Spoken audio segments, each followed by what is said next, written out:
Bom dia a todos! Graça e paz do Senhor Jesus seja com todos nós. Uma ótima quinta-feira para todos. Hoje é dia 30 de junho de 2022. Seja muito bem-vindo ao nosso devocional de hoje. E nesta quinta-feira vamos iniciar uma nova corrida, uma nova maratona. Então, se você está para trás aí na nossa maratona bíblica, hoje é uma boa oportunidade, porque vamos iniciar a leitura do livro de 1 Reis. Então, eu espero que você já tenha lido, mas se ainda não leu, leia ainda hoje os primeiros 3 capítulos, 1 Reis 1, 2, 3, e será a base do nosso devocional de hoje. O tema é: a sabedoria de Deus estava nele. E pelo tema já dá para você ter uma ideia de quem nós estamos falando, porque do ponto de vista do Antigo Testamento, ele é conhecido como o homem mais sábio que esteve na terra. Aí alguém pode dizer, mas não de toda a Bíblia? Não, porque no Novo Testamento nós temos Jesus vivendo entre nós e ele de fato carrega em si toda a sabedoria. Mas vamos ler aqui o texto que eu separei, 1 Reis capítulo 3, versículo 28. 1 Reis 3, 28, que diz assim: quando todo Israel ouviu o veredito do rei, passou a respeitá-lo profundamente, pois viu que a sabedoria de Deus estava nele para fazer justiça. Bom, Salomão, ele inicia então o seu reinado em Jerusalém. Ainda Davi está ali presente, né? Você percebe já Davi nos primeiros capítulos, inclusive conduzindo a transição, né? Davi já muito velho, já muito doente, mas ele precisa conduzir a transição porque um dos filhos de Davi resolveu que seria rei na frente de Salomão, sendo que Davi já tinha dado sinalizações de que quem o substituiria seria Salomão. Então, agora Salomão precisa então iniciar o seu próprio reinado, ainda que Davi esteja ali vivo e ajudando ele de alguma forma. Agora, Salomão já nesses primeiros momentos ali de vida demonstra, momentos de vida não, pelos seus momentos de reinado, já demonstra muita sabedoria e capacidade política. Por exemplo, ele precisou eliminar inimigos, e aí não fazendo de forma injusta, né? Por exemplo, Joabe, né, ainda não chegou o momento, mas Joabe vai precisar pagar pelos seus crimes. Outro é Simei, que também vai precisar pagar pelos seus crimes, além do sacerdote Abiatar, ou seja, ele precisava ali eliminar alguns inimigos. Por quê? Porque esses inimigos, eles também poderiam no futuro significar resistência, como o irmão dele, que vai lá e pede para ele a concubina de Davi, ou seja, era comum naquela época que os sucessores do reino também ficassem com as concubinas, e aí a ideia era do Adonias era pegar ali a concubina de Davi para dizer, olha, eu sou o sucessor de fato. E então ele precisou também destruir esses focos de resistência, além de decidir questões complexas. E aí, para não ir muito longe, nesse próprio capítulo 3 aqui de 1 Reis, ele tem que decidir uma questão ali de 2 mães, né? Inclusive é um texto conhecido, usado aí como modelo para questões de sabedoria, questões complexas. Salomão tem ali 2 mães, uma delas perdeu o filho, a outra tem um filho vivo. Como decidir quem é a mãe do filho vivo, né? Numa época em que não existia, obviamente, DNA. Então Salomão teve que fazer tudo isso, e Deus o capacitou para executar essa tarefa. A capacidade de Salomão veio, obviamente, de Deus. E aí a gente já sabe disso e percebe isso olhando para a vida de Jesus. Jesus, ele era, sem dúvida, muito sábio e prudente. Na verdade, Jesus, ele é o nosso exemplo de sabedoria. Ainda que Salomão seja muito sábio, né? Mas vendo a história de Salomão, a gente vai perceber que em muitos momentos faltou sabedoria para o grande sábio Salomão. Não é o caso de Jesus. Jesus, de fato, é o nosso exemplo de sabedoria. E ao olhar a vida de Jesus, e aí eu falo pensando somente nos evangelhos, né, ele tratava cada situação ali de modo muito singular. Então ele tratava os políticos de uma maneira X, ele tratava os religiosos de uma maneira Y, ele tratava os crentes de outra forma, ele tratava os incrédulos também de outra forma, mas sempre mostrando muita sabedoria, muita prudência,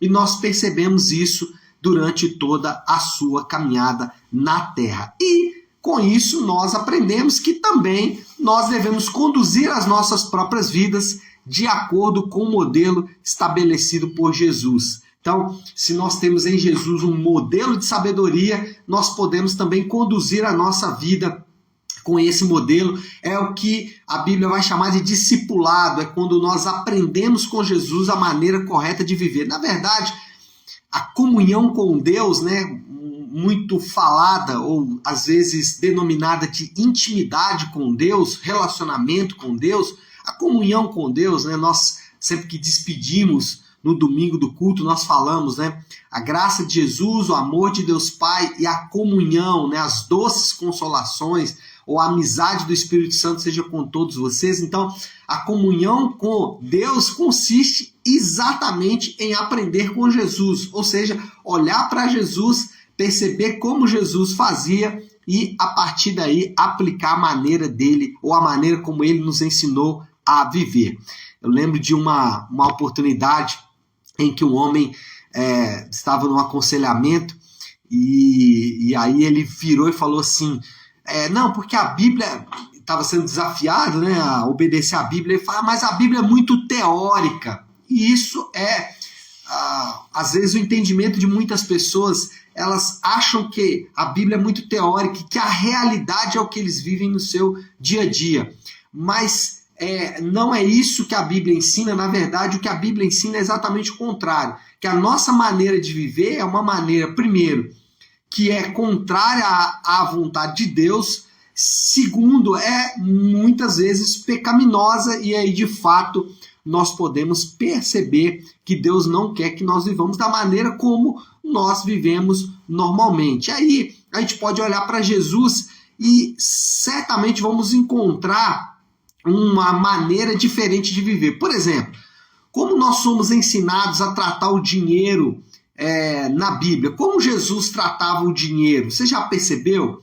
Jesus, ele literalmente não era dominado pelo dinheiro, pelo contrário, ele era altamente generoso e ele tratava o dinheiro como apenas um meio e nunca como um fim, nunca como algo que ele buscava. Ele era altamente generoso. Por exemplo, como Jesus tratava as pessoas, eu estou falando de duas coisas aqui que você vai precisar daqui meia hora. Vai acabar o nosso devocional, você vai para o trabalho e ali você é desafiado a ganhar dinheiro para viver os seus sonhos, né? Me lembro que quando trabalhava na multinacional, eles usavam muito esse gatilho mental, né? Técnica de PNL, para poder nos desafiar a trabalhar mais, né? Diziam, olha, você tem que ganhar dinheiro para conquistar os seus sonhos, o sonho do carro, o sonho não sei o que, tal. E tudo isso é muito bom, é óbvio, mas isso tudo tem que ser meio, não pode ser um fim, não pode ser o destino final da nossa própria vida. Por exemplo, a maneira como Jesus tratava as pessoas. Como que ele tratava as pessoas? Ele tratava as pessoas normalmente de três maneiras: amando, perdoando e servindo. Quando a gente fala de amar, muitas pessoas pensam que amar é aceitar tudo que o outro faz. Mas olha só, todos os gestos de carinho e de amor de Jesus dado para pessoas muito singulares na Bíblia, sempre Jesus falando a verdade para essas pessoas. Por exemplo, aquele famoso caso da mulher pega em adultério, que seria apedrejada, e que Jesus diz para ela, o que ele fala? Um ato de extremo amor, ele livra ela da morte, mas diz, vá e não peques mais. Ou seja, essa é uma palavra de amor, dizendo, olha, eu perdoo você, mas você precisa mudar de vida, você precisa de arrependimento. Então, Jesus, ele tratava as pessoas amando as pessoas, perdoando as pessoas, servindo as pessoas e tudo mais. Então, como Jesus tratava as pessoas? É a maneira como você vai a partir de agora, também tratar as pessoas. Essa é a proposta da Bíblia, a proposta das Escrituras, a proposta de Deus na redenção do homem, não é apenas salvar o homem, mas é estabelecer um novo modelo de vida para ele. E a gente poderia ampliar isso aqui, eu falei do dinheiro e das pessoas, mas a gente poderia falar como Jesus tratava o ministério, como Jesus tratava a família, como Jesus tratava a política. Ele nos ensinou tudo isso. Agora, você pode estar se perguntando, como ele ensina? Será que ele ensina somente pelo Novo Testamento, somente pela sua história? Não. Nós estamos vendo aqui a história de Salomão. A história de Davi vimos agora há pouco. E ali tem vários exemplos de como fazer e como não fazer. Aqui tem vários exemplos da maneira correta de viver e da maneira incorreta de viver. Ou seja, como Jesus nos ensina, como nós podemos ser discipulados por Jesus hoje? Ele nos ensina através da Bíblia. Ele ensina aqui na leitura da palavra, nós aprendemos. Muitas vezes nós não queremos aprender porque nos desafia a mudança, mas nós aprendemos na Bíblia. Como que Jesus nos ensina hoje? Por meio da oração. Quando nós oramos, a mudança que acontece não é em Deus. Deus, ele vai fazer o que vai fazer pela sua soberania, seu amor e graça. Mas ele nos instiga à oração. O próprio Deus nos ensina a orar. Por quê? Porque a oração, em muitos momentos, vai mudar o nosso coração. Seremos ensinados por meio da oração. Seremos ensinados por meio das direções que ele nos dá, por meio dos impulsos que ele nos dá através da oração. É muito comum, né, a gente entrar na oração, começarmos a orar por uma situação, e aí vem aquele impulso forte de ter que perdoar, de ter que acertar as coisas, enfim, né, isso acontece. Então, ele nos ensina por meio da oração, mas também ele nos ensina de uma maneira que muitas vezes nós desprezamos. Ele nos ensina por meio da igreja. É verdade, os irmãos da igreja reunidos, os irmãos da igreja em momento de comunhão, quando você vê o testemunho de pessoas que passaram pela mesma experiência que você, né? A experiência da salvação, a experiência da redenção, e você perceber na vida dessas pessoas o quanto Deus os transformou e os mudou o caráter, a vida, a conduta, isso serve para ensinar você também. Então, não existem super-homens na igreja, não existem homens melhores do que os outros, existem testemunhos, e nós podemos nos apegar a esses testemunhos, porque é como Deus nos ensina, é a maneira em que Jesus nos ensina através do discipulado. Bom, moral da história, né? Vamos lá para a conclusão? Como podemos concluir e resumir tudo isso aí que a gente fala, que nós falamos? Podemos confiar nos dons de Deus. Podemos confiar que Deus nos capacita com dons. Nós temos vários. Dons espirituais, dons naturais. Deus nos capacita com dons. Então podemos confiar nos dons que Deus nos deu.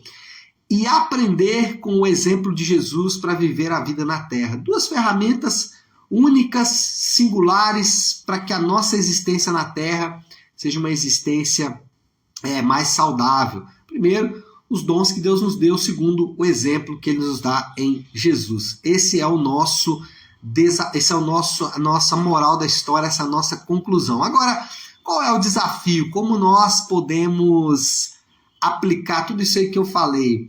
Falei hoje sobre Deus capacitar pessoas com sabedoria, mas principalmente nos ensinar através da vida de Jesus. Nesse sentido, o desafio é muito simples. Quem é o seu professor? Quem é o meu professor? Quem é o nosso professor? Nós aprendemos mais com os figurões da internet, nós aprendemos mais com a sabedoria do mundo, a famosa sabedoria das ruas, ou nós aprendemos com a palavra de Deus? Quem é o nosso professor? Essa é uma pergunta importante porque, dependendo do nosso professor, nós vamos tomar atitudes que são, até do nosso ponto de vista, boas naquele momento, mas que a longo prazo não vão gerar bons frutos. Ou talvez você vai se ver daqui a um tempo desobedecendo obstinadamente a palavra de Deus, o que nunca é um bom cenário. Então, quem é o nosso professor? Vamos orar, vamos clamar, pedir ao Senhor para que Ele nos ensine na palavra dEle. Vamos fazer isso então, se você puder. Pare agora um instante o que está fazendo e vamos juntos buscar a Deus em oração. Querido Deus, Pai de graça, Deus de amor e toda misericórdia, é diante do Senhor que nós nos achegamos agora, louvando e adorando o Teu nome, sabendo que Tu és o nosso mestre, o nosso professor. Obrigado, porque o Senhor nos ensina, não só através da vida do Teu Filho, mas também, Senhor, o Senhor nos ensina por meio da Tua palavra, por meio da oração e por meio de irmãos tão capacitados que o Senhor coloca ao nosso lado. Que nossos olhos estejam abertos, iluminados os olhos do nosso coração, para aprendermos cada vez mais, que as densas nuvens que ofuscam às vezes a nossa maneira de enxergar sejam desfeitas e que o Senhor, e somente o Senhor, possa falar ao nosso coração. Essa é a nossa oração e oramos assim em nome de Jesus. Amém, amém e amém. Amém, meu povo? Bom, então é isso. Nós vamos ficando por aqui. Uma excelente quinta-feira para todos. Fiquem com Deus.